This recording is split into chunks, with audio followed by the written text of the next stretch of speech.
अस्सलाम वालेकुम। मेरा नाम डॉक्टर लारेब आसिफ़ है। बेसिकली मैंने अपनी ग्रेजुएशन यूनिवर्सिटी ऑफ फैसलाबाद से कंप्लीट की है और मैं अपनी ऑर्थोपेडिक क्लिनिकल फिजियोथेरेपी में स्पेशलाइजेशन यूएमटी से कंटिन्यू कर रही हूँ और लाइफलाइन हॉस्पिटल में मैं as an orthopaedic physical therapist बैठती हूँ और शौकत खाना में मैं एज एन एम्बेसडर काम कर रही हूँ।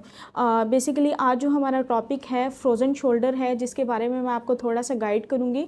फ्रोज़न शोल्डर बेसिकली क्या होता है कि आपका जो कंधा है वो फ्रोज़न हो जाता है।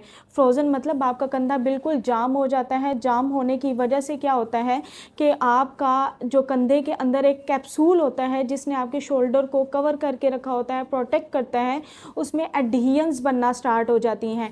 एडहेरेंस बनने की वजह से वो क्या करता है कि आपके कंधे को आपस में जकड़ लेता है।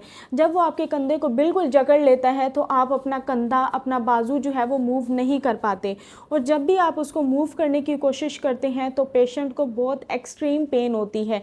नॉर्मली इसमें हमारे पास 3 स्टेजेस होती हैं। पहले स्टेज में ये होता है कि पेशेंट को दर्द बहुत ज़्यादा होती है लेकिन उसकी जो मूवमेंट्स हैं वो इतनी रिस्ट्रिक्ट नहीं होती। नॉर्मली मतलब ये है कि पेशेंट को पेन है, वो अपना बाजू जो है वो एंड रेंज तक ले जाएगा।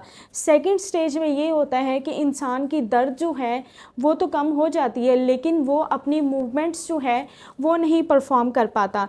थर्ड स्टेज में हमारे पास ये होता है कि 1 साल 2 साल बाद उस पेशेंट की जो है वो मूवमेंट्स दोबारा नॉर्मल होने लग जाती हैं।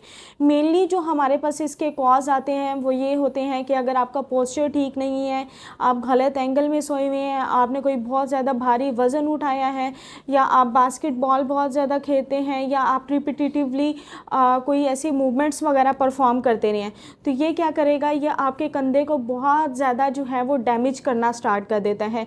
इसमें नॉर्मली जो बंदा है वो अपने सर के पीछे हाथ नहीं ले जा पाता, इसमें उसको पेन महसूस होती है।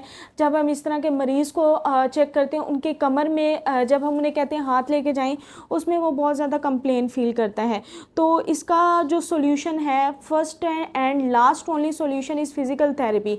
फिज़िकल थेरेपी में क्या होता है कि हम इस तरह के पेशेंट्स को डिफरेंट एक्सरसाइजेस वगैरह करवाते हैं जिसमें हम उन्हें रेंजेस वाली एक्सरसाइजेस करवाते हैं जिनकी उनसे रेंजेस जो हैं वो इम्प्रूव हो जाएं। हम उनके स्ट्रेचिंग्स करवाते हैं जिनसे उनके मसल जो हैं वो लॉक हुए हुए हैं वो दोबारा लेंथनड हो जाएं और उनके कंधे को हम इतना स्ट्रेंथन कर देते हैं कि वो जो पेशेंट है जो उसको इश्यूज़ आ रहे होते हैं वो उसके रिजॉल्व हो जाएं। बाकी अगर आप फिजियोथेरेपी सर्विसेज लेना चाहते हैं तो आप लाइफलाइन हॉस्पिटल विज़िट करें। मंडे टू फ्राइडे मैं 12 to 3 PM अवेलेबल होती हूँ and on Sunday I will be available from 4 to 8 PM।